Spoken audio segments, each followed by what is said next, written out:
So to keep my running series going about the state of North American Counter-Strike Global Offensive, I decided to talk about what Katowice 2015 meant for North American Counter-Strike.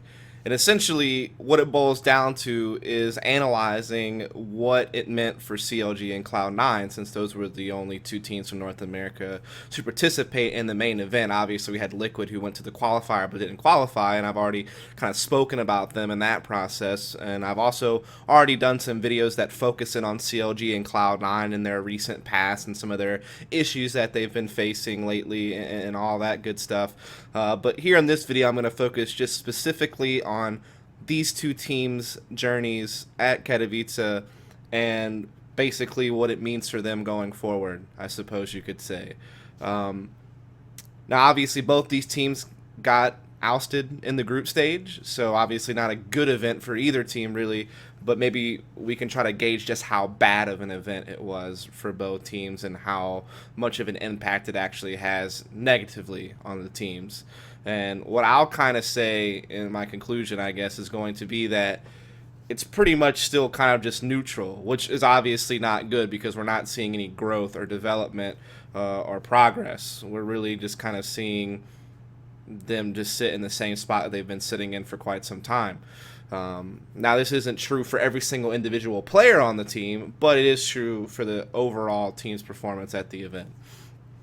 So I'm going to start out with CLG.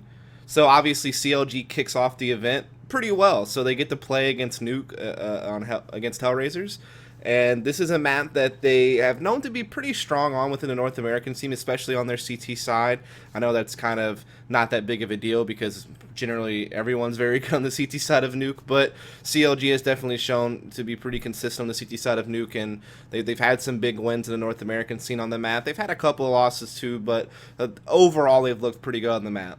Now they go up against Hellraisers on Nuke, and they get crushed. They start on T side first, they get crushed 13-2. However, on the CT side, they had this big 14-round, run, and essentially used that to win the game 16-14. So a really crazy comeback on Nuke. Tarek and company were playing very well on this map. In fact, the frag distribution was just generally pretty tight, but definitely some people are really keying in on Tarek's play in this game. And he is kind of known to be one of their heavier fraggers. He and Peter are kind of known to be the two guys they kind of count on. Peter's op as well as Tarek's rifling ability to really have a huge impact on the game from a fragging perspective. Hayes obviously kind of right there too, and Cutler being kind of that consistent support player. So great start. I mean, in the past, this team CLG has been able to get off these one-off best of one wins against top teams. They obviously had the Dust 2 wins against LDLC at Aspen and Titan at the Katowice qualifiers to get to the main event. And but they've always struggled to have any type of consistency, is basically the point. I mean, Hayes has even said to me personally that he feels that they're just kind of a 50-50 team. Either they're on or they're off type deal, and so it causes them to be very inconsistent. And this is essentially what's going to, go throughout the tournament. So while they have this big win against HR on Nuke, this is great. They get to the upper bracket. Hellraisers is kind of a team that's hit or miss. They had that, crazy group stage play at the last major at DreamHack Winter 14 when they were able to actually even beat Fnatic in group play alongside Cloud9 to eliminate them from the tournament. But they moved on to bracket play. They played pretty poorly. So it's kind of a team that you never really know what you're going to get from Hellraisers. They have some talent, but they themselves struggle to be able to consistently perform, especially once they get past the group stage. And so we really didn't know what to expect here. I think some people probably still favored Hellraisers a little bit just because they have more experience and they're obviously more notable in the community at large. But, good win for CLG to start off the event. But then things immediately, go downhill right afterwards. So the next game they have to play is going to be against NIP on Mirage. Now, CLG generally like to play Mirage, especially against North American teams. Like, for instance, in the CEVO Season 6 playoffs, like the online portion to qualify for the LAN that we're going to have in April, this was actually a map that they picked during the veto phases as much as they could. They like to play this map. You know, they've had some success on it as well. That's kind of why they beat Elevate on it to qualify for the CEVO LAN. They've also had a win on ESEA against Cloud9 on it, so they've been able to beat some of the other top North American teams on the map. And they seem to feel generally pretty comfortable on the map. They seem to like it, is my point. Now, whether or not it's one of their best maps or their strongest maps, I'm not really sure. I think, you know, Dust 2 has obviously been a big map for them in the past. I think Cache is a pretty good map for them. I know they had that huge loss against Liquid at Aspen, but in general, when they play it in online play and stuff, I think they seem pretty good on Cache. I would say like D2 and Cache are probably more of their stronger maps, but Mirage is probably maybe third or fourth best map for them. Maybe they feel it's their second best map, but the point is they feel very comfortable on it, so they have some confidence on this map. They're going to go play NIP on it, and just don't really look good at all. I mean, against European teams, they've only played Fnatic twice on the map. They haven't really played any other European teams on Mirage, so like I said, kind of mixed results there. So whether they may be comfortable there, how good they actually are is kind of iffy. And against NIP at this particular tournament, they do poorly. I mean, on their CT side, they only win 2 rounds, so they get 13-2'd, very similarly to how they got 13-2'd by Hellraisers on Nuke. It happens again to them here on Mirage. They're struggling against basically everything. They can't control mid at all. I mean, Peter's trying to work mid through connector and different things, and he's just getting shut out and getting forced back or fragged.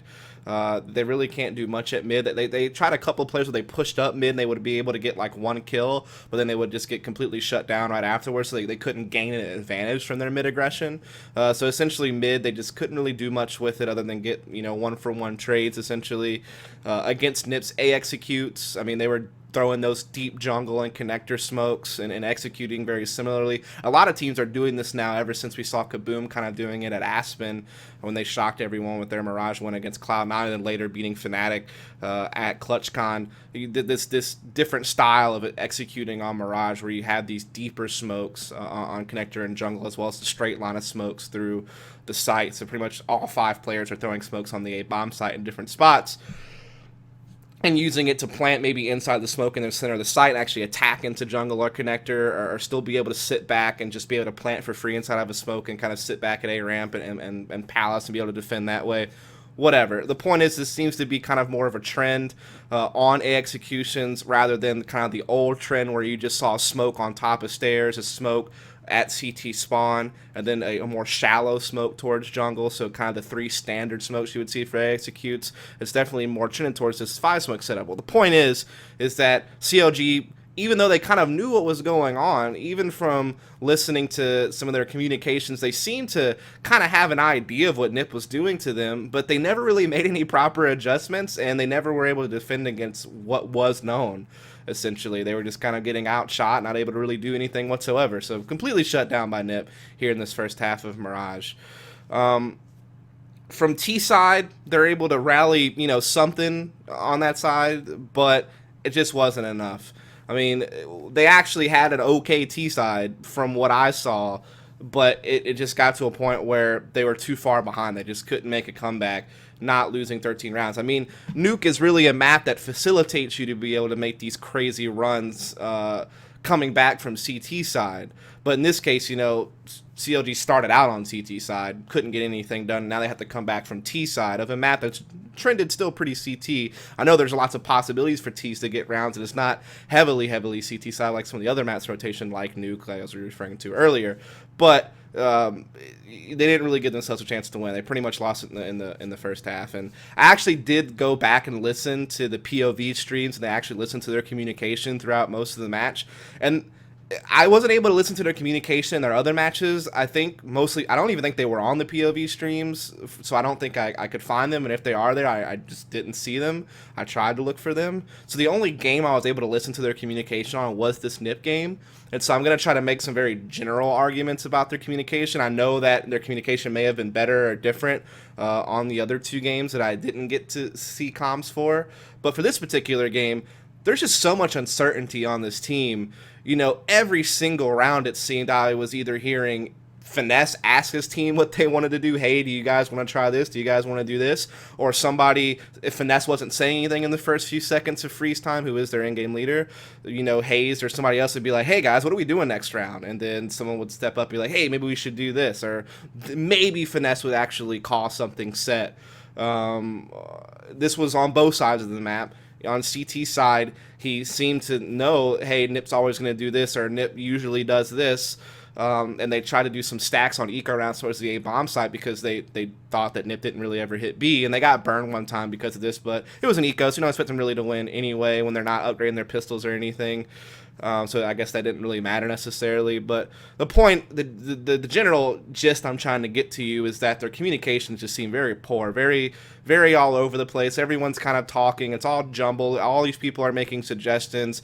Instead of having confident calls, people are asking, hey, should we try this? Could we do this? It just didn't seem like they really had it together, to be honest, when I'm listening to their calls. And another good example of this is on T side, the very last round of T side to lose the game, basically, when Nip was at match point. Earlier in the half, Finesse and company, he did call an actual execution. It was very similar to what Nip had done to them on A, and like I said, kind of this new trend of hitting A that Kaboom kind of made famous at Aspen. They ran this execution. They won the round pretty convincingly, to be honest. The only reason why the round was somewhat close towards the post plant was just some bad trading towards the very end, but the initial execution was very, very strong, and it worked out pretty well.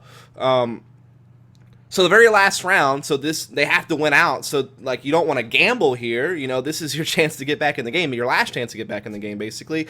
And they're like, hey, you just want to just naked rush A, basically? And they're like, yeah, sure, let's go for it. And then they just rush up A and they get completely blitzed, just absolutely crushed. And it was almost as if they just mentally gave up or checked out of the game. If you're going to hit A, why not run the execute that was actually successful the last time you ran it, rather than just rushing up A and hoping for the best? It seemed like kind of maybe it's not a gamble to just straight rush A at some points of the game, when you want to change things up and give a different look because you don't want to just be read like a book or just telegraph what you're trying to do, so you just want to kind of catch them off guard with something fast-paced.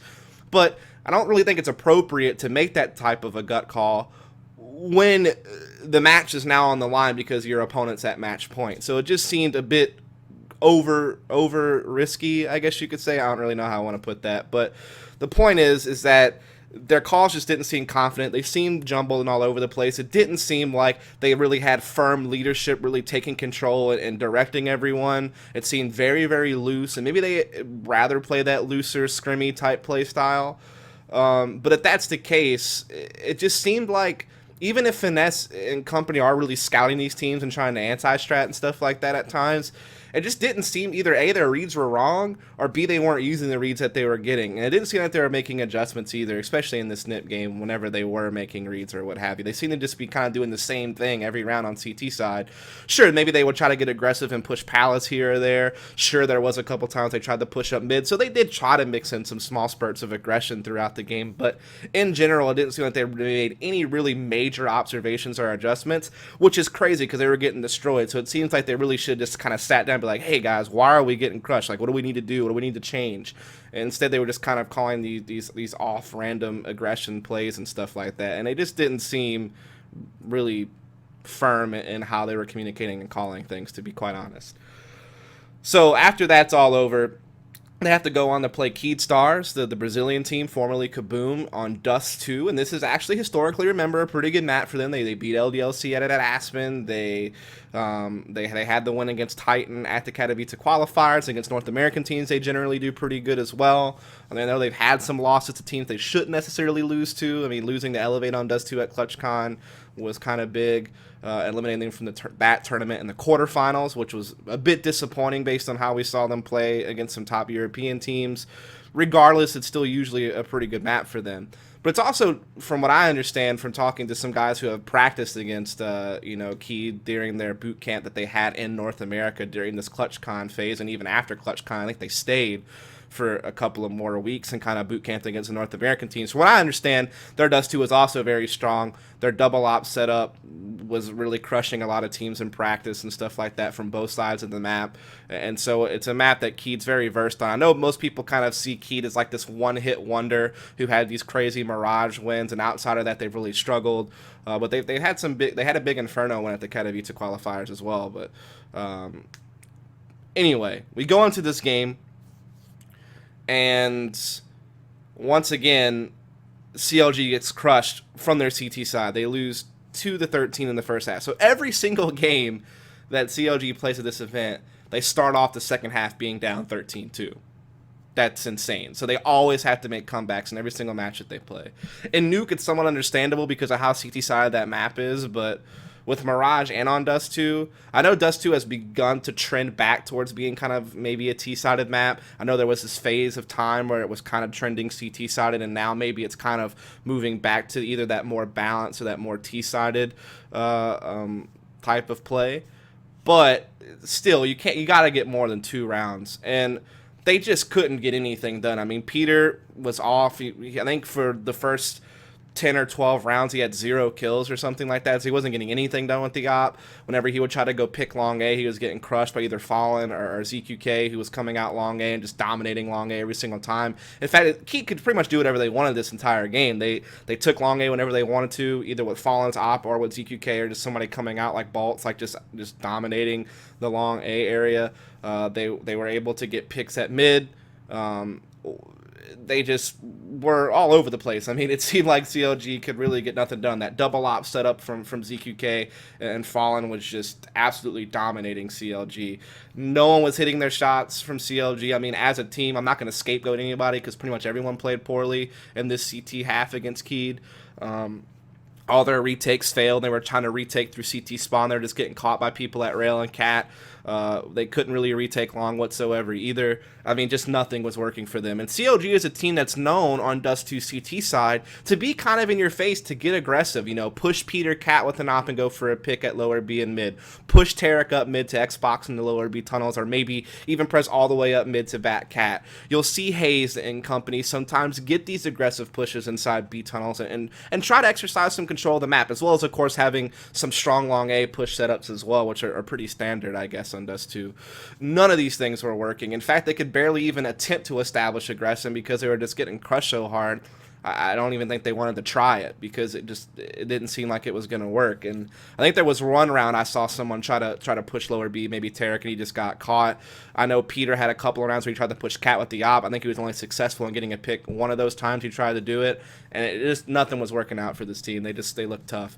And then on T side, they begin to turn things around again, kind of similarly to what happened in that NIP game on Mirage, but finally they kind of had this sloppy B execution where Tarek was trying to, pick B through tons with an op, and there was a guy at back plat and he knew it was back plat, but you can spam that box, but Tarek wasn't taking the shot. I don't know if he just doesn't know that you can spam that box. I was actually in Mumble with Adren from Liquid watching this game. And Adren's like, why is he not spamming the box? Why is he not spamming the box? You could easily get this kill and open up the B bomb site. And he just was waiting for the guy to peek him, looking above the box, and the guy never peeked him. And then the rotation comes in, and they already had kind of a stack towards that side of the map anyway. And then CLG got forced to commit because of the clock, and they just got crushed. So basically, that was kind of the turning point for Keed to cut off the comeback. So basically, it was 13-2. They were always in the lead, but it seemed like there was this comeback happening from CLG. But that huge kind of play at the B bomb site, in the middle of that second half and losing on that execution got, Keed their 14th round, and then eventually they were able to hammer out a couple of more to win the game. And so what are some takeaways we can kind of take from this, basically, from CLG?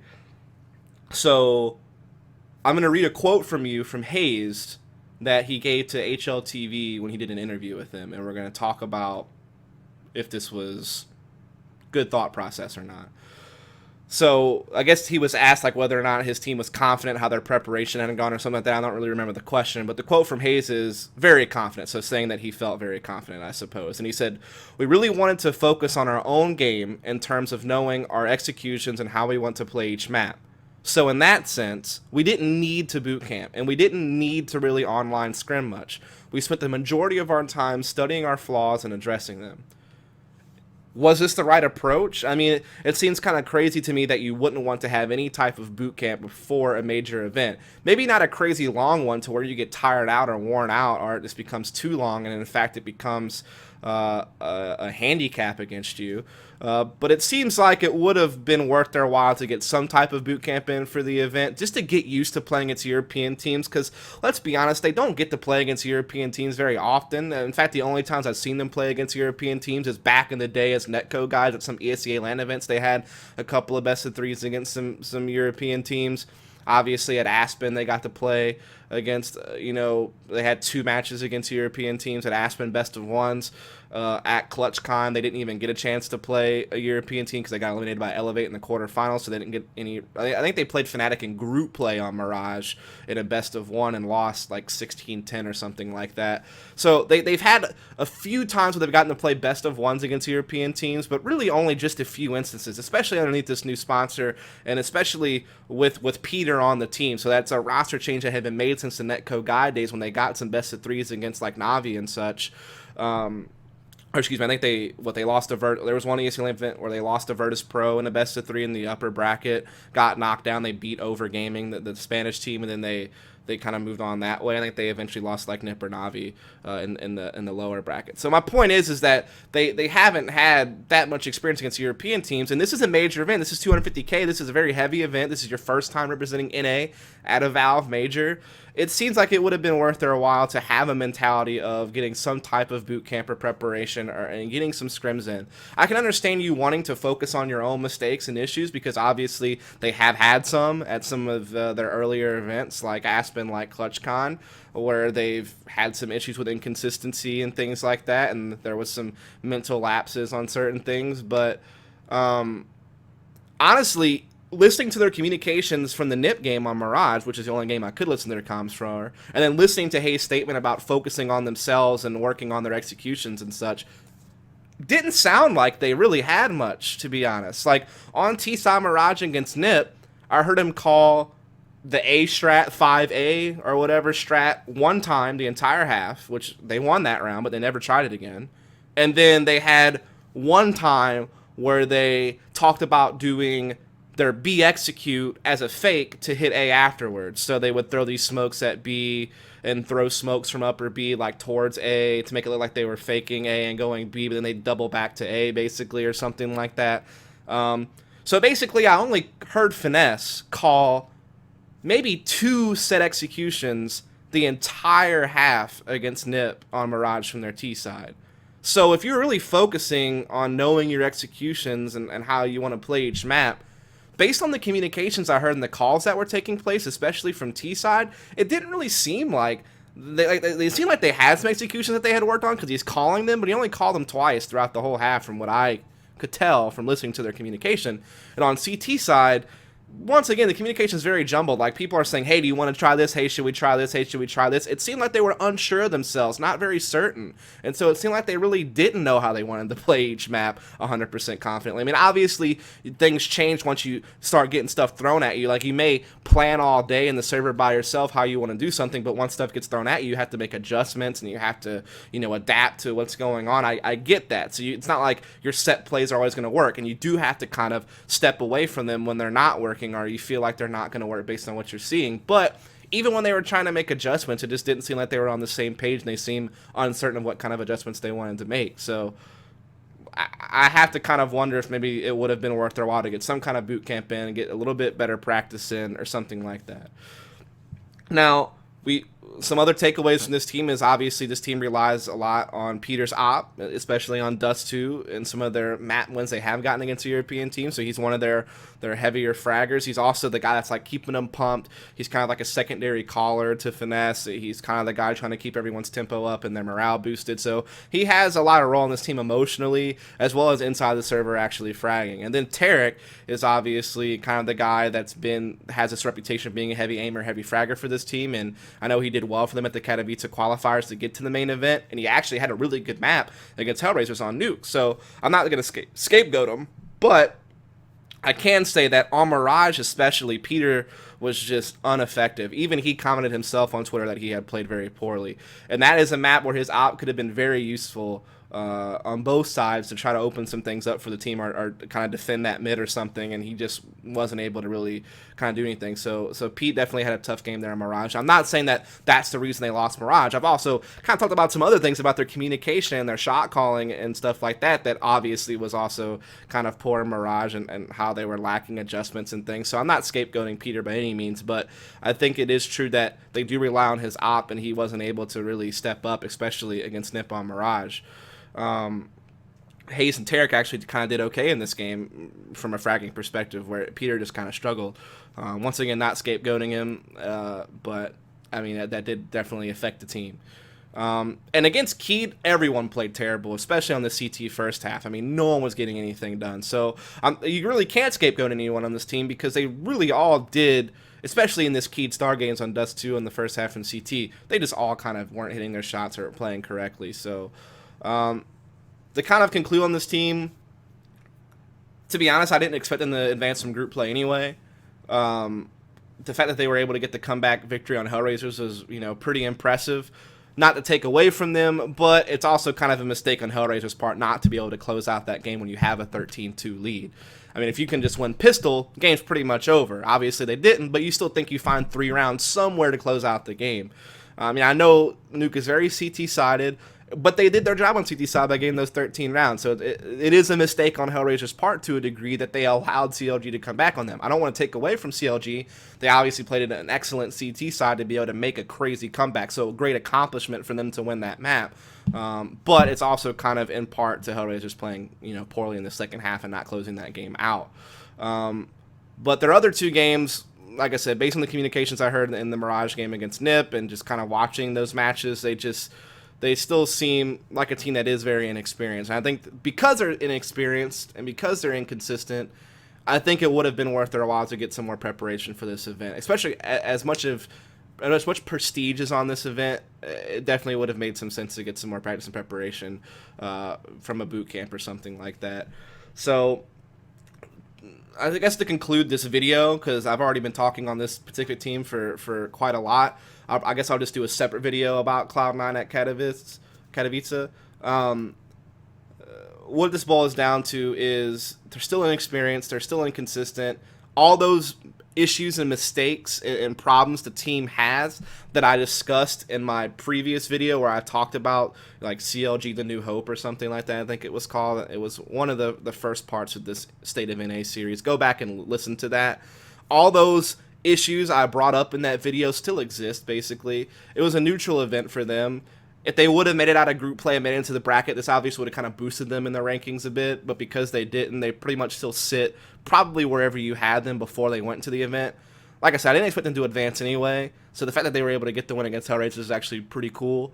But I think they actually had a real chance to do something more, especially against Keed on Dust 2. If they could have got their act together, they probably could have eliminated Keed and been that second team out the group. I don't think they would have beaten Nip on Mirage regardless of what they improved or what have you. I think Nip is just a better team, and I think Nip would have beaten them regardless. But I think they actually had a real shot at advancing over Keed if they could have gotten their act together on D2, and it just didn't happen. So basically, this team has the same issues like working against them as I mentioned in my previous video about them, so I'm not going to go into all those things. Just go listen to that. And this was just kind of a neutral event for them. It didn't really help them out at all, but maybe it did give them some experience playing against some European teams and such, and the Brazilians. And maybe this, from watching back what happened at this event, maybe that'll kind of kick in their head that, okay, we do need to probably get some boot camping in and get some more prep in and practice and scrims in to really kind of fine-tune what we're doing, and hopefully get their communication together, get more put together and on the same page, and actually have some better leadership rather than uncertainty on what they're trying to do. And I'll just kind of leave it at that. And like I said, I'll do a separate video for Cloud9. I know in the intro I was going to talk about both teams, but obviously this video's drug on for a while, so I'll just do a separate video for Cloud9. Thanks.